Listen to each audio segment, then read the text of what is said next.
Nuestra cruzada es la única lucha en la que los ricos que fueron a la guerra salieron más ricos. Fin de la cita. Franco pronunciaba estas palabras tan sorprendentemente honestas en un discurso de 1942 en Lugo. La historia de la guerra civil y de la dictadura franquista representa muchas cosas, pero entre otras es la historia de un reducido número de personajes y familias que amasaron una fortuna al estar en los círculos de poder del nuevo Estado que construyó el general Francisco Franco. Soy David Cot, presentador de Memorias Hispánicas, y esta es la última entrega de la serie dedicada a Juan Marc Cordinas, el mallorquín que fue el hombre más rico de España. En esta ocasión veremos algunos de sus negocios de posguerra, su época de oposición al régimen franquista que él mismo había upado, cómo surgió la Fundación Juan Marc y su muerte y herencia. Veamos los últimos años de vida de uno de los hombres más importantes de la historia de España del siglo XX. Memorias Hispánicas. Ya vimos que Juan Marc tuvo un rol crítico en la Guerra Civil Española y que hizo un gran negocio con ella, gracias a sus préstamos, el tráfico de armas y el control del comercio exterior. Marc hizo una apuesta arriesgada con los sublevados, pero le salió bien y reforzó su papel como el hombre más rico de España. Eso sí, como un gran patriota tenía el dinero principalmente en Suiza y Reino Unido. Se convirtió en el séptimo hombre más rico del mundo, según estimaba un diario londinense en 1943, gracias a los beneficios extraordinarios de guerras previas. Mientras millones de personas habían muerto, estaban refugiadas o pasaban toda clase de penurias, el mercader de la muerte se construyó un palacio en Palma de Mallorca. En los primeros meses de 1939 fundó Aucona para centralizar sus actividades de exportación e importación en unos años en los que prácticamente monopolizaba el comercio exterior de España. También poco antes de terminar la Guerra Civil fundó en Londres la Juan Marc & Company, con el objetivo de controlar el mercado de divisas de España y el comercio con Reino Unido. Servía de agencia financiera, de bolsa y de cambio de divisas, y entre los directores de esta sociedad estaba un agente del servicio secreto británico, lo que remarca las buenas conexiones de Marc con el gobierno británico. En España, el capitalista mallorquín ganó mucho dinero con el extraperlo, la venta de artículos eludiendo el control estatal, aprovechándose del contexto de miseria de la posguerra. Nunca dejó el contrabando. En los años 50 seguía traficando con tabaco, e incluso sacerdotes de Estados Unidos le pasaban cigarrillos de forma ilegal. Eso pese a que cuando se fundó Tabacalera, en 1945, para monopolizar la venta de tabaco, la familia Marc poseía en torno al 10% de las participaciones. Ya vimos en el episodio sobre los sobornos británicos que Juan Marc hizo negocios con los dos bandos de la Segunda Guerra Mundial, aunque principalmente con los aliados, y ganó mucho dinero con el tráfico de armas. En este contexto, el hombre más rico de España aumentó las exportaciones de bienes de primera necesidad. Esto ocurrió entre 1939 y 1942, cuando se produjo en España la hambruna más brutal de su historia, que provocó la muerte de más de 200.000 españoles. Pero al cerdo capitalista y traidor de Juan Marc esto le daba igual. España se había convertido en un estado totalitario, así que ya no se tuvo que enfrentar a protestas por falta de alimentos, como ocurrió cuando había mallorquines que sufrían de hambre por sus exportaciones durante la Primera Guerra Mundial. Arturo Dixon recogió una anécdota que retrataba perfectamente a Juan Marc. Cita: desde Checoslovaquia llegó a un puerto español un barco con un cargamento de zapatos. Cuando se examinó la carga se vio que todos eran del pie izquierdo y que por lo tanto no servían. La única persona que pujó para quedárselos, naturalmente a un precio enormemente bajo, fue Juan Marc. Poco después llegó otro barco con un cargamento de zapatos. Esta vez todos eran del pie derecho. Y de nuevo Marc los compró a un precio verdaderamente irrisorio. Solo él sabía que los zapatos del segundo envío hacían juego con los del primero. Además, ambas entregas fueron declaradas por la aduana como mercancías inacabadas y por lo tanto libres de impuestos. Fin de la cita. Otra anécdota que refleja el carácter de Marc viene del que había sido confesor de Alfonso XIII. En 1945 era un hombre mayor, en apuros económicos, y decidió reclamarle a Marc todas las promesas económicas que le había hecho por sus favores. Este confesor fue clave en convencer a la empresa francesa, que tenía el monopolio de venta de tabaco en el Marruecos español, para que renovasen el contrato de subarrendamiento a Marc en los años 20. Pero Marc nunca le pagó ni se dignó a contestar a la carta. Así de desagradecido era con quienes ya veía que no podía sacar ningún provecho. Pero las relaciones de Juan Marc con la dictadura franquista no siempre fueron buenas. Conforme se consolidaba en su puesto, Franco se irritó cada vez más por las deudas contraídas en la guerra con el mallorquín, y no quería permitir que su pretensión de monopolizar el comercio exterior pusiera en peligro la estabilidad de las finanzas estatales. Marc chocó sobre todo con el ministro de Comercio e Industria, Demetrio Carceller, un falangista favorable al intervencionismo estatal extremo que se enriqueció con comisiones obtenidas del mercado negro y comercio exterior, como el tráfico de wolframio y petróleo. Era por tanto un competidor directo de Juan Marc, y así debe entenderse estos choques dentro de la dictadura franquista, que era una cleptocracia como ya vimos en el episodio anterior de esta serie. En 1941, Carceller acusó a Marc de masón y de provocar escasez de materias en España, y el ministro de Trabajo, José Antonio Girón, exigió que lo fusilaran por alta traición.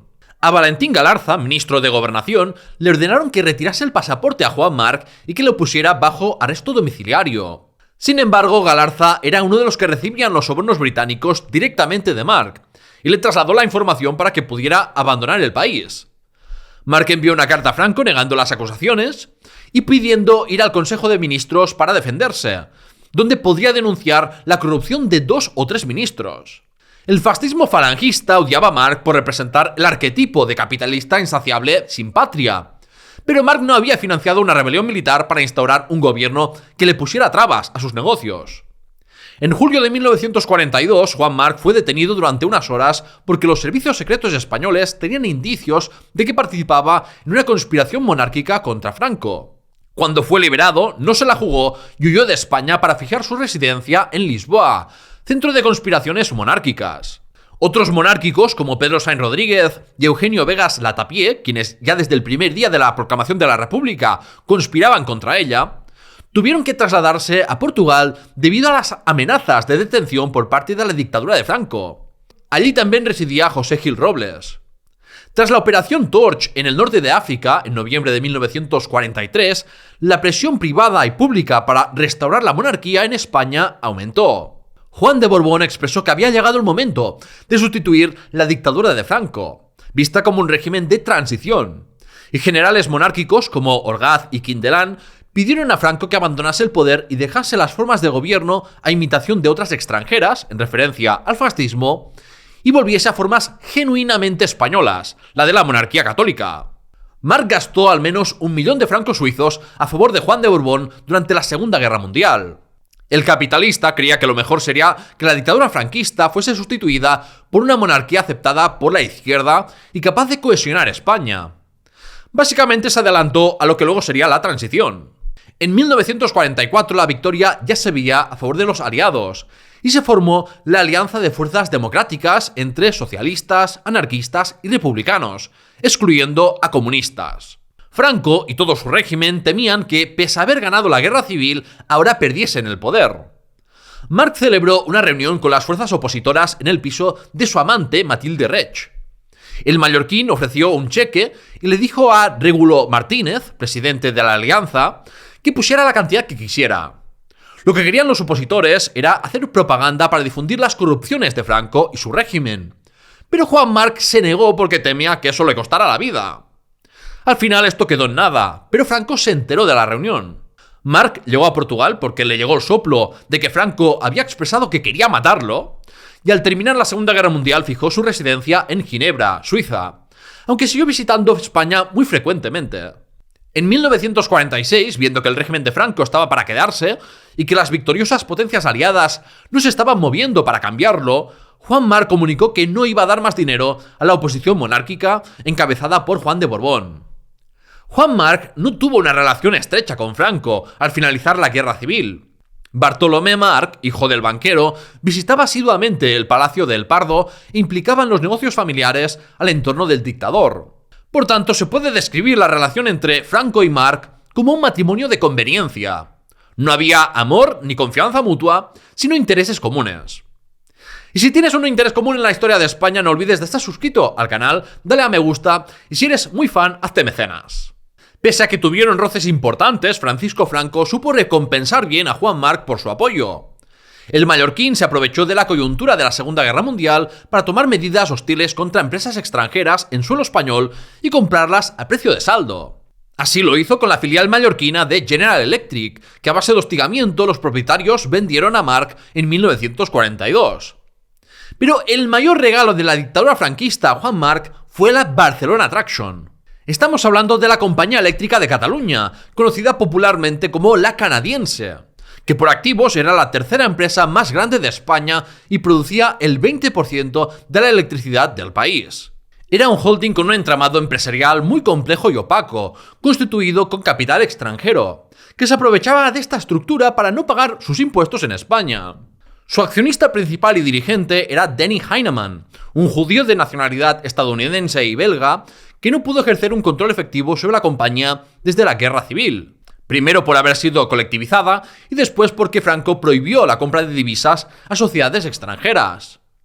El Ministerio de Industria no permitía subir precios en las tarifas, ni tampoco llevar a cabo nuevas inversiones.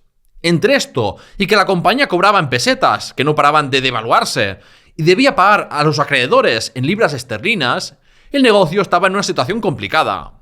Desde 1945, Marc fue comprando obligaciones de la Barcelona Traction hasta convertirse en su mayor acreedor. Tras la constitución de la ONU y la exclusión de España de este organismo internacional, existía un clima muy contrario a las empresas extranjeras del que Marc se aprovechó, presentándose como un patriota español dispuesto a poner su fortuna contra las oligarquías financieras internacionales de las que él mismo pertenecía. Por ideología y como recompensa por su contribución en la guerra, a Franco ya le interesaba que una gran empresa pasase a estar en manos de un capitalista español. El 12 de febrero de 1948, un juez de la localidad tarraconense de Reus declaró en quiebra la Canadiense, después de que hombres de Marc presentasen una demanda para reclamar el pago de las obligaciones. Con eso, los intereses de los acreedores pasaban a ponerse por delante de los accionistas, y el mayor acreedor era Marc. Que el mallorquín untó al juez para que fallara a su favor con una medida tan desproporcionada ni cotiza, porque muchas otras empresas no eran declaradas en quiebra por simple falta de disponibilidad de divisas.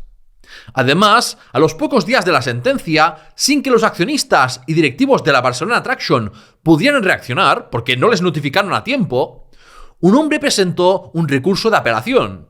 Este era un secuaz de Marc, que hizo este movimiento para evitar que los propietarios de la Barcelona Traction pudieran presentar su propio recurso. Inmediatamente, hombres de Marc tomaron el control de la Barcelona Traction, y hubo negociaciones en vano con Heinemann y protestas de los gobiernos de Bélgica, Reino Unido, Canadá y Estados Unidos, aunque finalmente los británicos actuaron a favor de su antiguo aliado. En enero de 1952 se procedió a la subasta pública de la compañía. Solo pujó Fuerzas Eléctricas de Cataluña, conocida por sus siglas FECSA, una empresa creada por Juan Marc expresamente para la ocasión y que contaba también con la participación de diversos bancos como el Santander y Pastor. El precio de compra de las acciones fue de 10 millones de pesetas, cuando su valoración estimada estaba entre los 1.000 y 3.000 millones de pesetas. Un robo en toda regla revestido de legalidad. Esta es solo una de las muchísimas pruebas que demuestran que la dictadura franquista fue una cleptocracia, un gobierno donde primaba el enriquecimiento personal de algunos cercanos al régimen. El magnate judío podría haber presentado una oferta por el mismo valor o superior para evitar la venta. Se recurrió en vano la sentencia y los accionistas presentaron distintas demandas en juzgados de España. Pero en la España de Franco no había independencia judicial y nadie podía ir contra el gobierno y contra Marc. El gobierno estadounidense, cuando se negoció normalizar relaciones diplomáticas con la España franquista, presionó sobre esta cuestión y advirtió de las consecuencias negativas en la imagen de España entre inversores internacionales. Pero Franco dijo que era una cuestión privada y que no podía hacer nada. Al final, Estados Unidos proporcionó un crédito de 100 millones de dólares a España, y así empezó su proceso de reapertura, sin que afectase negativamente el caso Barcelona Traction a la atracción de inversiones extranjeras. El caso terminó en el Tribunal Internacional de La Haya con una resolución favorable para los Marc en 1970, cuando ya Juan Marc y Denny Heinemann habían muerto. En los años 50, ya en su vejez, Juan Marc quiso crearse la imagen de benefactor. En consonancia con el ser más rico de España, era el que más aportaba en campañas benéficas organizadas por la dictadura, como contra la tuberculosis o para viudas y huérfanos de familias de militares. Con su dinero manchado de sangre y corrupción, Marc, sobre todo a través de su esposa, financió algunas obras caritativas y religiosas, como la construcción del Colegio de los Franciscanos en Palma. Sin embargo, su mayor acción en este sentido filántropo fue en 1955. el capitalista mallorquín copió el modo de hacer de los ricos anglosajones y creó la Fundación Juan Marc para que su nombre se recordara por generaciones, para lavar su imagen y para pagar menos impuestos. La Fundación Juan Marc promueve la formación con becas e intercambios de estudiantes e investigadores, la elevación y difusión de la cultura, así como la investigación científica. La constituyó con 300 millones de pesetas y 1.200.000 dólares, siendo la fundación con más recursos de Europa y equiparable a las grandes fundaciones estadounidenses. En los años siguientes, los Marc fueron ampliando su capital hasta los 1.000 millones de pesetas. La decisión de formar la fundación vino por sugerencia del catalanista Joan Mascaró, nacido también en Santa Margalida y que fue trabajador de Marc, pero que al acompañar al hijo de este a estudiar en el extranjero, se licenció en lenguas y se convirtió en uno de los mayores especialistas en sánscrito. Este le envió una carta en 1951 sugiriéndole imitar el ejemplo de otros millonarios en obras sociales o culturales para que su nombre se perpetuase en la historia. Juan Marc quería morir sabiendo que la gente le lloraría y honraría, y hay que decir que lo consiguió. A su muerte fue recordado por su fundación, y hoy en día mucha gente ni siquiera sabe quién fue realmente Juan Marc. Hablando de su muerte, el 25 de febrero de 1962, su chofer conducía un Cadillac para llevar a Marc a una reunión por Madrid, pero un vehículo circulaba en dirección contraria y chocó violentamente con el coche del hombre más rico de España. El millonario de 81 años se llevó la peor parte y sufrió numerosas fracturas y un shock traumático, aunque permaneció consciente. El prestigioso médico catalán Josep Trueta se desplazó expresamente desde Londres para examinarlo. Y también se desplazó desde Barcelona el doctor Puigvert. Pero era difícil que sobreviviera con 81 años y varios traumatismos. Modificó el testamento para elevar hasta los 2.000 millones de pesetas el capital de la Fundación Juan Marc. Mostró algunos signos de mejoría, pero nadie se atrevía a hacer un pronóstico optimista. Su amante Matilde Reig, familiares y ministros de Franco lo visitaron, y un padre lo confesó y administró los sacramentos el 4 de marzo. Juan Marc nunca fue religioso, pero debió pensar que más valía ser pragmático y asegurarse una plaza en el cielo por si existía. En sus últimos días, las mejorías desaparecieron y entró en un estado delirante. Finalmente, el 10 de marzo de 1962, falleció Juan Marc Cordinas. Se oficiaron misas en Madrid y Palma de Mallorca, en las que asistieron todas las grandes personalidades del momento. La banca Marc y FEXA suspendieron sus actividades, y los barcos de la Transmediterránea ondearon las banderas a media asta. Fue enterrado en el panteón familiar en Palma de Mallorca, junto a su esposa, que ya había muerto unos años antes. La noticia de su muerte llegó a ocupar primeras páginas en diarios de todo el mundo, que tildaban a Marc del hombre más misterioso del mundo y el Rockefeller español. Un becario envió esta carta, cita: «No conocí a don Juan, pero difícilmente olvidaré su nombre. Sin su ayuda nunca habría pisado la universidad. Le ruego acepte esta pequeña nota de condolencia». Fin de la cita. ¿Quién fue, por tanto, Juan Marc Cordinas? Después de haber estudiado su biografía, describiría al mallorquín como un capitalista que no tuvo ningún escrúpulo para conseguir sus objetivos. Siempre que podía buscaba la colaboración voluntaria de otros o inducirlos a ello mediante sobornos. Se valió de la corrupción empresarial y política para hacerse el hombre más rico de España. Pero aquellos que no se sometían a su voluntad se aseguraba de que lo pagasen caro. No tenía ninguna moral más que el dinero. Marc era un hombre que tenía como objetivo y obsesión hacerse siempre más y más rico e influyente. No llegó un momento en el que dijo: vale, estoy feliz con la riqueza que he acumulado y ahora voy a disfrutar. Azaña lo describía en 1932 como un hombre intrépido, inteligente y lleno de rabia. Juan Marc no era el típico mafioso italiano que actuaba de patriarca de un clan familiar extenso. Era un hombre solitario, con muchos lacayos a sueldo, y que sabía hacerse imprescindible y moverse en la política para que sus negocios triunfasen. Se rodeaba de equipos de técnicos competentes que le fuesen fieles. Era un mafioso a la española. Era un hombre muy individualista y egocéntrico que solo velaba por sus propios intereses. Por eso tampoco tuvo inconveniente en proporcionar suministros a dos bandos en guerra, porque lo importante era ganar dinero. Cuando le convenía, se presentaba al público como alguien preocupado por el patriotismo, la religión o como un mecenas de artes y ciencias. Pero eso no eran más que maneras de justificar sus acciones y lavar su imagen. Juan Marc Cordinas fue sin duda uno de los hombres más listos, ambiciosos, amorales y más importantes de la España del siglo XX. El testamento de Juan Marc declaraba heredero único a su hijo mayor Juan Marc Cervera. Este se quedó en pleno dominio con el 60% de los bienes y el usufructo del 40% restante para los 2 nietos del patriarca familiar. En cambio, excluyó de la herencia y solo dejó la legítima, que le correspondía, a su hijo menor Bartolomé. Juan apenas se relacionó con este hijo, que las malas lenguas decían que ni era hijo suyo, y en cambio fue el mimado de su madre Eleonor, y recibió todos sus bienes en herencia. Bartolomé era un mecenas y coleccionista, un vividor alejado del espíritu capitalista de su padre. Quizás por eso Juan Marc lo repudiaba y no quiso fragmentar el patrimonio familiar. Pero esto no es lo importante. Lo importante es preguntarse qué legitimidad tiene la herencia de Juan Marc y que hoy en día los Marc sigan siendo una de las familias más ricas de España. La memoria histórica sobre la Segunda República, Guerra Civil y dictadura franquista sigue siendo un campo de batalla ideológico muy importante porque los beneficiarios del franquismo saben que el reconocimiento de la legitimidad del franquismo y de todas sus acciones criminales es solo un primer paso que luego puede derivar en la exigencia de políticas de reparación económica y devolución de patrimonio robado, como se hizo en Alemania a las víctimas del nazismo. En el caso de Marc, no es solo que se lucrasen en la dictadura franquista, sino que sus chanchullos ya venían de antes.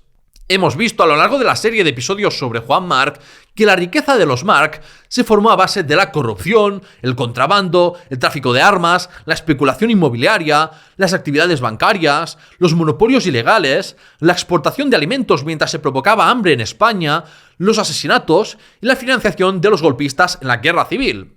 Aparte de, por supuesto, las relaciones laborales propias del capitalismo. Desde mi posicionamiento anarquista, la propiedad privada es en sí misma ilegítima, porque se basa en desigualdades y la reproduce, en términos tanto de poder como de riqueza material. No es aceptable que la riqueza, que es el resultado de esfuerzos colectivos acumulados durante siglos, sea monopolizada por unos pocos y que estos vivan del trabajo de otros.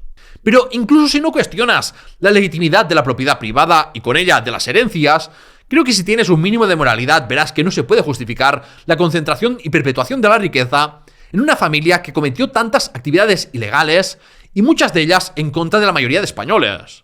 El sistema de leyes y gobiernos protege a los grandes ladrones como Juan Marc, mientras que cae todo el peso de la ley sobre los que cometen pequeños hurtos. ¿Cómo se puede defender esta injusticia? ¿Cómo alguien puede decir sin que se le caiga la cara de vergüenza que no, que Juan Marc fue un gran empresario y que su familia está donde está gracias a que era un genio y trabajó más que nadie, y que si eres pobre será porque eres vago? ¿Cómo alguien puede aún caer en el discurso meritocrático del capitalismo? Es indecente que no se aplicase la ley de memoria democrática a la Fundación Juan Marc, que lleva el nombre del principal y más indispensable financiador del golpe y de los sublevados en la guerra civil. Pero claro, es más fácil atacar a las élites políticas y militares que ya no están en el poder que a las élites económicas beneficiarias del franquismo que siguen perpetuándose hoy en día. La abolición del capitalismo y propiedad privada creo que es la forma más simple de hacer tabula rasa, porque además pueden haberse cometido toda clase de atropellos en la formación de la riqueza familiar de cada uno de nosotros. Pero ahora te pregunto a ti, ¿qué opinas sobre el debate de la legitimidad de la herencia de Juan Marc y blanqueamiento de su figura a través de su fundación? Y sobre el debate de las herencias en general. Espero tus reflexiones en los comentarios. En cualquier caso, espero que si te has visto la serie completa sobre Juan Marc Cordinas, hayas aprendido mucho sobre este personaje tan importante de la historia de España y del que se habla poco para no enfadar a los Marc. Y espero que te lleve a reflexiones más profundas sobre el sistema en que vivimos que recompensa a tipos sin escrúpulos como Juan Marc. Si es así, por favor dale a me gusta y compártelo para ayudar en su difusión y suscríbete al programa si eres nuevo. Puedes apoyarme en patreon.com/lahistoriahispana a cambio de beneficios exclusivos. También en YouTube y Spotify con membresías. O con una donación en la página web del programa, donde también encontrarás los guiones y fuentes de mis episodios. Muchas gracias, por cierto, a Juan Carlos Traversi por haberse hecho miembro del canal. Hacer esta serie ha sido gratificante por todo lo que he aprendido, pero también me ha recordado por qué ya no hacía series, por el compromiso de dedicación y tiempo que suponen. Lo próximo de Memorias Hispánicas quizás ya serán entrevistas a historiadores, que tengo muchas ganas de hacer. Así que permanece atento por ello y mantén las notificaciones activadas o sigue el Discord o canal de WhatsApp. Gracias por escucharme y hasta la próxima.